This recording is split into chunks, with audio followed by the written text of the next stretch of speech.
Scale, knowledge, and feedback. The central problem political systems struggle with is not morality or intent, it is scale. As societies grow larger and more complex, the amount of information required to coordinate them increases dramatically. Preferences diverge. Conditions change rapidly. Local knowledge becomes decisive. No centralized system can keep up with this complexity. Knowledge does not aggregate cleanly.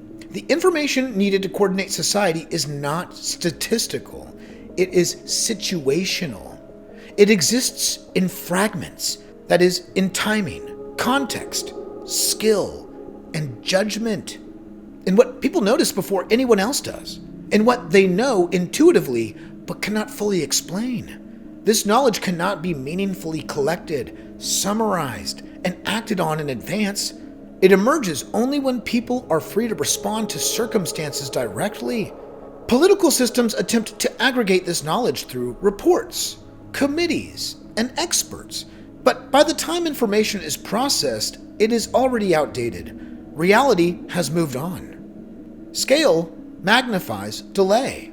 At small scales, errors are corrected quickly. Feedback is immediate. Consequences are visible.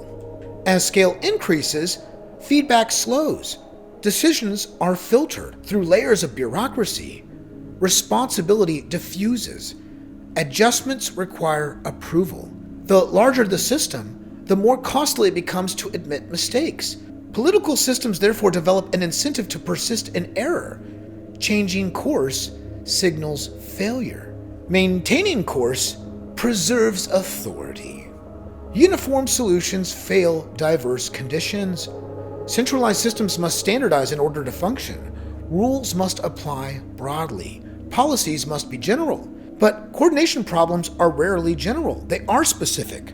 A solution that works in one region may fail in another.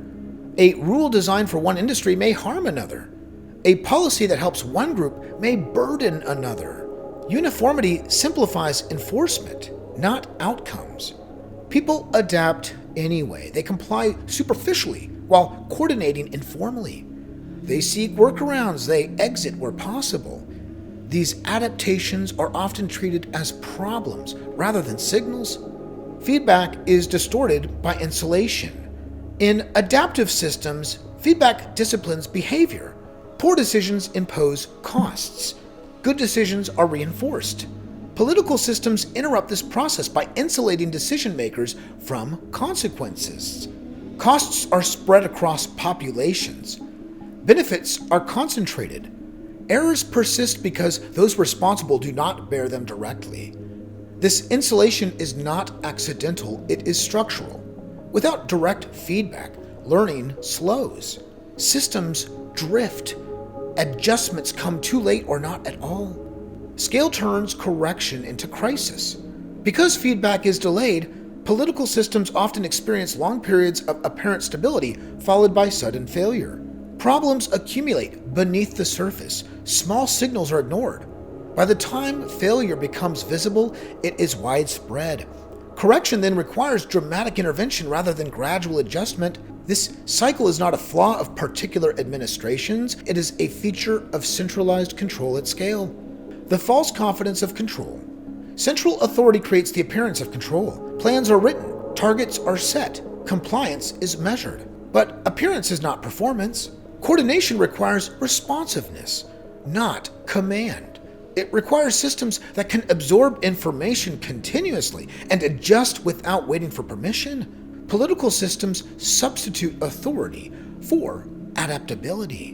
What this chapter establishes: scale overwhelms centralized coordination. Knowledge disperses faster than authority can respond. Feedback weakens as systems grow larger. This does not mean coordination becomes impossible at scale. It means centralized control is the wrong tool for the job. Understanding this clears the way for the next section of the book. If politics struggles with scale, then coordination must come from somewhere else. That is where the story turns.